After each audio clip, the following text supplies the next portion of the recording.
कहानी की शुरुआत में एक औरत ने एक डरावनी चीज देखी। एक अजीब सा जानलेवा वायरस धरती पर फैल गया था। एक बार इन्फेक्ट होने के बाद इंसान का शरीर धीरे धीरे हार्ड होने लगता, एकदम पत्थर की तरह सख्त। सभी लोग अपने रंग के हिसाब से मार्बल में बदल जाते थे, लेकिन जब पूरा शरीर पत्थर का हो जाता तो ये पत्थर भी टूट जाता था। बचती थी तो सिर्फ धूल मिट्टी। कहानी की शुरुआत होती है एक अपार्टमेंट में जहां कुछ टीनेजर्स पार्टी कर रहे थे। इस मौज मस्ती के बीच एक आदमी ने ड्रॉर से एक टैटू मशीन निकाली और फिर नशे में धुत एक लड़की के हाथ पर अजीब सा सिंबल बना दिया। शराब की वजह से अल्फा नाम की इस लड़की को टैटू नीडल फील तो हुई, लेकिन उसने ज्यादा कुछ रिएक्ट नहीं किया। शाम तक वो थोड़ी थकी हुई घर पहुंची। अल्फा की माँ जो देख रही थी कि उसकी बेटी से शराब की महक आ रही है, बहुत गुस्सा हो गई। उसने अल्फा को बाथरूम में ले जाकर गर्म पानी से नहलाना शुरू किया। जब उसने अल्फा का कोट उतारा तो उसे टैटू दिख गया। उसकी माँ चिल्लाने लगी कि कहाँ पर गई थी तू,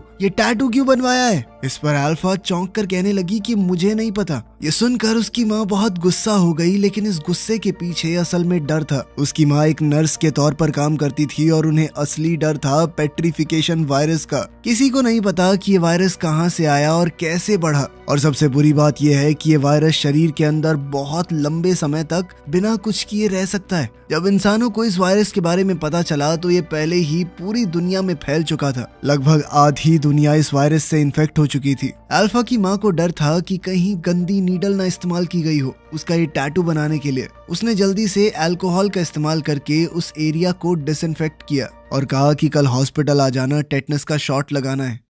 शाम को अल्फा ने माँ को गुस्से में बड़बड़ाते हुए सुना। उसे लगा कि माँ शायद उसके बारे में ही बोल रही है, जिसके बाद वो गुस्सा होकर अपने कमरे में आ गई। सामने वाली बिल्डिंग को देखते हुए उसके दिमाग में एक आइडिया आया। उसने जूते और अपना कोट पहना, बैकपैक उठाया और भागने की तैयारी करने लगी। लेकिन जैसे ही उसने बालकनी पर कदम रखा, तेज तूफान की वजह से बिल्डिंग हिलने लगी। खतरे के बावजूद अल्फा बाहर निकल गई। बेटी की चीख सुनकर माँ बाथरूम में दौड़ी। अल्फा किसी तरह अपनी जान बचाते हुए लटकी हुई थी। अचानक बिल्डिंग हिलने लगी और तूफान शांत हो गया, जिसके बाद माँ अपनी बेटी को बचाकर अंदर ले गई। अपनी माँ को बेहद दुखी देखकर अल्फा उनसे लिपट गई और बार बार सॉरी बोलने लगी। इस बार माँ ने उसे डांटा नहीं, बस कहा कि कोई बात नहीं, आगे से ध्यान रखना। अगली सुबह अल्फा हॉस्पिटल गई जहां उसकी माँ काम करती थी। नर्स ने टेटनस का इंजेक्शन तैयार किया, लेकिन अल्फा को इंजेक्शन से डर लगता था। नर्स ने सोचा कि अल्फा को उस पर भरोसा नहीं है तो उसकी माँ को बुला लेती हूँ, लेकिन अल्फा ने उसे रोका और कहा कि मैं खुद लगाऊंगी,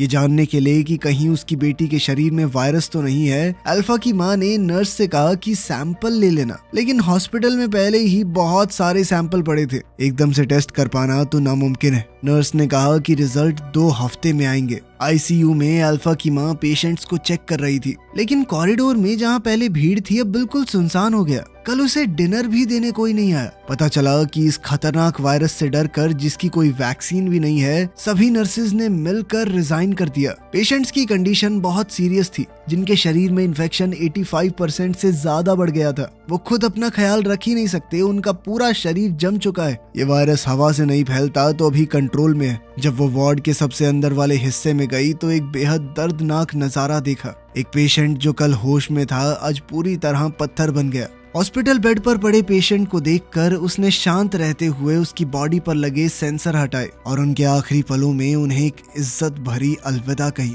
क्योंकि उसे हॉस्पिटल जाना पड़ा था, इस वजह से अल्फा आज अपनी सुबह की क्लास के लिए लेट हो गई। जब होमवर्क सबमिट करने की बारी आई तो टीचर ने अल्फा को अपने पास बुलाया, लेकिन जैसे ही अल्फा घूमी उसके हाथ पर लगा जख्म फट गया, जिस पर उसने ध्यान नहीं दिया। डेस्क पर खून गिर गया। क्लास के स्टूडेंट शॉक में आ गए, सब लोग घबरा गए। अल्फा ने समझाने की कोशिश की, ये सिर्फ मेरे हाथ में लगी हुई एक चोट है, लेकिन इस वायरस का डर इतना ज्यादा था कि सबको लगने लगा अल्फा इन्फेक्ट हो गई है। पैनिक न हो इसलिए टीचर ने अल्फा को स्कूल के डॉक्टर रूम में भेज दिया। उसके सभी दोस्त उसे बहुत अजीब से तरीके से देख रहे थे और इस बात से अल्फा बहुत उदास हुई, लेकिन उसके पास कोई और रास्ता नहीं था। उसने अपनी बुक्स पैक की और जल्दी से क्लासरूम छोड़ दिया। जैसे ही अल्फा बाहर निकली, एड्रियन नाम का एक लड़का उसके पीछे भागा। दरअसल एड्रियन और अल्फा एक दूसरे से प्यार करते थे।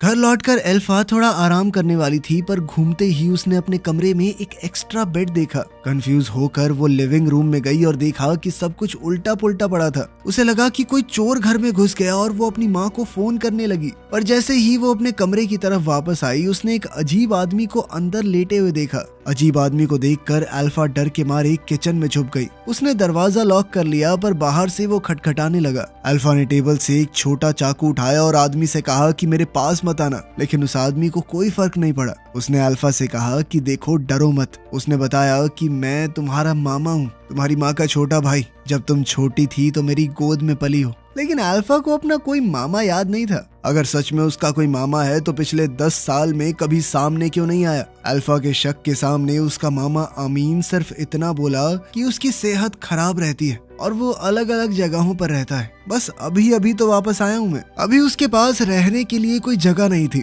इसीलिए वो उनके घर पर रहने आया था। अमीन की बात तो सही लग रही थी, पर फिर भी अल्फा उस पर भरोसा नहीं कर पाई। जैसे ही वो याद करने की कोशिश कर रही थी कि क्या सच में उसका कोई मामा है, अमीन ने आगे बढ़कर उसके हाथ से चाकू छीन लिया। तभी अल्फा की माँ काम से घर आई। अपनी माँ को देखते ही अल्फा तुरंत मदद के लिए भागी। माँ ने कहा कि मिल ली अपने मामा से। अब ये तो साफ था कि अमीन सच बोल रहा था। खैर, बाद में अल्फा सैंपल कलेक्शन के लिए हॉस्पिटल गई, पर पेशेंट्स बहुत ज्यादा होने की वजह से उसे पहले इंक्वायरी एरिया में वेट करना पड़ा। जैसे ही अल्फा बैठी, उसने अपनी इंग्लिश टीचर को एक इन्फेक्टेड बूढ़े आदमी को अंदर लाते हुए देखा। अल्फा ने उनसे हेलो कहा। सैंपल कलेक्ट होने के बाद अल्फा वापस अपने स्कूल गई और क्लासेस लगाने लगी। लेकिन स्पोर्ट्स क्लास के दौरान उसके हाथ का जख्म फिर से फट गया और वॉलीबॉल पर खून लग गया। बॉल पर खून लगा देखकर क्लासमेट्स ने अल्फा को घिन और नफरत से देखा। उसके टीचर को भी डर लगा कि अल्फा इन्फेक्टेड हो सकती है और उसने अल्फा से कहा कि जल्दी से जाकर अपना इलाज करवाओ। और जैसे ही अल्फा ने पीछे मुड़कर देखा, उसका टीचर एक तौलिए से बॉल को लपेटकर डस्टबिन में फेंक रहा था। अपने दोस्तों से यूं अलग थलग रहकर अल्फा को बहुत बुरा लगता था। एड्रियन भी थोड़ा डरा हुआ लग रहा था। जब अल्फा ने देखा कि एड्रियन भी उसे इन्फेक्टेड समझ रहा है, तो वो गुस्से और उदासी में जिम छोड़कर चली गई। स्कूल के बाद अल्फा और उसकी माँ उसकी नानी के घर गए। आज ईद है और पूरा परिवार और दोस्त वहाँ खाने के लिए जमा हुए थे। लेकिन जैसे ही वो सीढ़ियों तक पहुंची, अल्फा ने देखा कि हॉलवे में 2 आदमी सो रहे थे और फर्श पर कई सारी सुइयां पड़ी थी। हॉलवे छोड़कर वो लोग नानी के घर पहुंचे। अल्फा के मामा और बाकी लोग पहले ही आ चुके थे और सब अपने अपने काम में लगे हुए थे। सिर्फ अल्फा चुपचाप टेबल पर बैठी रही। अमीन छोटी उम्र में नशे की लत में पड़ गया था। तब से बाकी परिवार वाले उसके साथ बहुत बुरी तरह व्यवहार करते थे। कोई भी अमीन से बात नहीं कर रहा था। खाने के बीच में अल्फा ने देखा कि अमीन एक कमरे के अंदर गया और अल्फा की माँ भी सावधानी से उसके पीछे गई। दरवाजे के छोटे से गैप से अल्फा ने देखा कि अमीन फर्श पर बेहोश पड़ा है और उसकी माँ उसे ट्रीट करने की कोशिश कर रही है। जैसे ही अल्फा दरवाजे पर दिख गई, माँ ने जल्दी से दरवाजा बंद कर दिया। तभी नानी वहाँ आ गई और अल्फा उनके चेहरे पर उदासी नहीं देखना चाहती थी, इसीलिए उसने झूठ कह दिया कि मम्मी की तबीयत अभी ठीक नहीं है, वो कमरे में आराम कर रही हैं। नानी ने ज्यादा सोचा नहीं और अल्फा के चेहरे पर हाथ फेरते हुए कहा कि हमेशा खुश रहो। स्कूल में अल्फा के साथ फिर से बाकी बच्चे बुरा बर्ताव कर रहे थे, क्योंकि ये वायरस किस तरह से फैलता है ये बात पता ही नहीं किसी को। इसीलिए सभी बच्चों को डर लग रहा था कि अल्फा इन्फेक्टेड है और वो उससे दूर रहना चाहते थे, खासकर तैरते वक्त। कुछ बच्चों ने अल्फा को घेर लिया और कहा कि तुम स्विमिंग करने मत जाना, लेकिन अल्फा को ये पसंद नहीं आया कि वो बच्चे उसे दबा रहे थे और उसने उन सब के ऊपर थूक दिया, ले अब तुझे भी लग गई बीमारी, ले। बाद में स्विमिंग क्लास के दौरान जिस लड़की पर अल्फा ने थूका था, उसने बदला लेने के लिए अल्फा को पीछे से खींचना शुरू कर दिया और उसके साथ ही मिलकर अल्फा को डुबाने लगे। अल्फा ने लड़ने की कोशिश की, पर गलती से वो पूल की दीवार से टकरा गई। उसका सर घिस गया और बहुत सारा खून बहने लगा। पूल में खून देखकर क्लासमेट्स घबराकर भाग गए। स्कूल में बेटी को चोट लगने की खबर मिलते ही माँ तुरंत वहाँ पहुंची, लेकिन प्रिंसिपल ने शैतान बच्चों को सजा नहीं दी। उसने अल्फा से ही कहा कि तुम थोड़े दिन की छुट्टी ले लो। सच ये था कि स्कूल को बहुत सारे पेरेंट्स की तरफ से कंप्लेंट्स आ रही थी, जिसमें पेरेंट्स चिंता जता रहे थे कि हो सकता है अल्फा इन्फेक्टेड हो, उसको हमारे बच्चों के साथ मत रखो। अल्फा की माँ ने कहा कि रिपोर्ट आने तक इंतजार कर लो, लेकिन प्रिंसिपल ने कहा कि इसे घर ले जाइए और तभी वापस आइएगा जब रिपोर्ट क्लियर हो। प्रिंसिपल के बर्ताव को देखकर माँ के पास सच्चाई अपनाने के अलावा कोई रास्ता नहीं बचा। हॉस्पिटल में वापस जाकर माँ ने अल्फा की रिपोर्ट निकाली, लेकिन ये वायरस इतने समय तक शरीर में ऐसे ही रहता है कि ब्लड टेस्ट भी ये कंफर्म नहीं कर सकता जब तक सिम्टम ना दिखें। माँ ने अब एक और तरीका सोचा और अल्फा को एग्जामिनेशन रूम में ले गई। उसने अल्फा के गले और शरीर के बाकी हिस्सों को ध्यान से चेक किया। सिम्टम के हिसाब से अगर इन्फेक्शन हो तो थ्रोट एरिया सबसे पहले पत्थर जैसा होता है और पत्थरों की धूल जैसी एक चीज खांसी में निकलती है और पेट में पत्थर बनने की वजह से दर्द होता है। माँ ने अल्फा का गला ध्यान से चेक किया लेकिन कोई स्टोन डस्ट नहीं मिला और पेट में भी कोई रिएक्शन नहीं था। जैसे ही माँ ने सोचा कि अल्फा इन्फेक्टेड नहीं है, अल्फा जोर जोर से खांसने लगी। उसके मुंह के पास स्टोन डस्ट देखकर माँ पूरी तरह जम गई।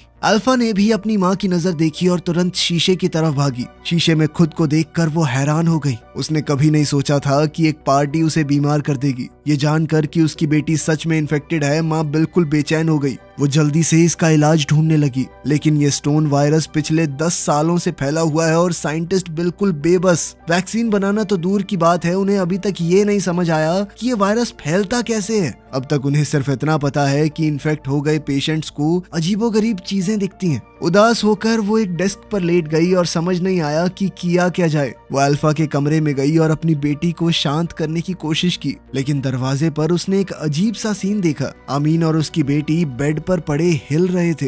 दोनों की मूवमेंट बिल्कुल एक जैसी थी। अपनी बेटी को दर्द में देखकर वो सिर्फ तसल्ली दे पाई। उसने अपनी बेटी के लिए प्रार्थना शुरू की और तब उसे याद आया जब वायरस पहली बार फैला था। उस वक्त बहुत सारे वायरस से ग्रस्त लोग हॉस्पिटल में आ गए और एंट्रेंस पूरी तरह ब्लॉक हो गई। बेड कम थे और हॉस्पिटल पहले से ही फुल। सिक्योरिटी गार्ड्स ने दरवाजे बंद कर दिए और पेशेंट्स को अंदर नहीं आने दिया। घबराए हुए पेशेंट्स ने एंट्रेंस पर हंगामा कर दिया। गार्ड्स के बर्ताव से वो खुश नहीं थी, लेकिन हॉस्पिटल इतने लोगों को नहीं संभाल सकता था, तो बेचारे गार्ड्स के पास भी क्या रास्ता था। परेशान पेशेंट्स को देखकर वो सिर्फ उन्हें शांत करने की कोशिश करती रही। उसने कुछ सीरियस पेशेंट्स को अंदर आने दिया, लेकिन इन्फेक्टेड लोग इतने ज्यादा थे कि सबको बचाना मुमकिन ही नहीं था। हॉस्पिटल कॉरिडोर में काले बॉडी बैग्स पड़े थे जिनमें वायरस से मरे हुए पेशेंट्स थे। परिवार का कोई भी आदमी उन्हें लेने नहीं आया, इसलिए हॉस्पिटल ने उन्हें हॉलवे में ही छोड़ दिया। डॉक्टर्स ने वायरस को रोकने की बहुत कोशिश की। अच्छी बात यह थी कि हर शरीर अलग होता है, इसीलिए पत्थर बनने की स्पीड सबकी अलग थी। कुछ पेशेंट एक ही दिन में खांसी से सीधा पत्थर बन गए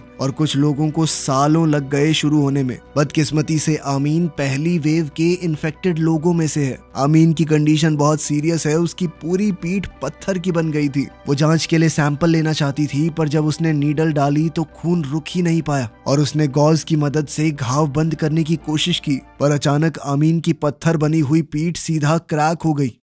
इन्फेक्शन की वजह से अल्फा अब स्कूल नहीं जा सकती थी और उसे आमीन के साथ घर पर रहना पड़ रहा था। माँ ने कभी सीधे तौर पर नहीं बताया, पर अल्फा जानती थी कि उसके मामा को कोई तो बीमारी है। पहले अल्फा आमीन से नफरत करती थी, पर स्कूल में जब उसे अकेला छोड़ा गया तो अल्फा ने दुनिया के बुरे बर्ताव को महसूस किया और धीरे धीरे उसे अपने मामा के लिए बुरा लगने लगा। जब वो बात कर रहे थे तो अल्फा की माँ घर पर जल्दी आई। वो एक बड़ी बोतल पानी की लाई और अल्फा से कहा कि ज्यादा से ज्यादा पानी पिया करो, लेकिन अल्फा को पानी की वजह समझ नहीं आई और उसने सिर्फ थोड़ा सा पानी पिया। बेटी की बेफिक्री देखकर माँ ने जबरदस्ती पानी उसके गले से नीचे उतारा। बाद में पता चला कि उसकी माँ ने ये चीज नोटिस की थी कि जो पेशेंट ज्यादा पानी पीते हैं वो धीरे धीरे पत्थर बनते हैं और गले को भी थोड़ा आराम मिलता है। लेकिन आमीन जानता था कि ये सब बेकार है, आखिर वो भी तो इन्फेक्टेड है। पानी का असर बहुत कम है। अगर इन्फेक्टेड आदमी का शरीर कमजोर है तो वायरस 3 घंटे के अंदर पूरा पत्थर बना देता है। इस इन्फेक्शन का एक ही इलाज है, वैक्सीन,